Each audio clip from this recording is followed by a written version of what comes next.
இரண்டாவது குறள் மோப்ப மோப்ப குழையும் அனிச்சம் வந்திருந்து நோக்க குழையும் விருந்து அனிச்சப்பு மோந்தவுடன் வாடிவிடும்.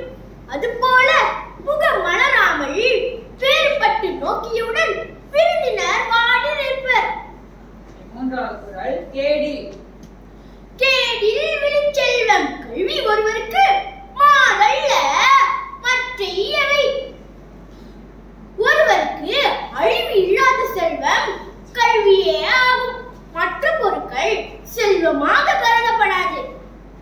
நான்காவது திருக்குறள் காலத்தினார் காலத்தினார் செய்த நன்றி இதனினும் ஞானத்தின் மான பெரிது.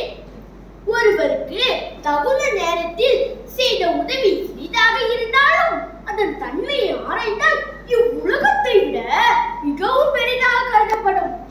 ஐந்தாவது குறள் உள்ளத்தாள் உள்ளத்தால் பொய்யா தொழுகின் உலகத்தால் உள்ளத்தெல்லாம் உளன்.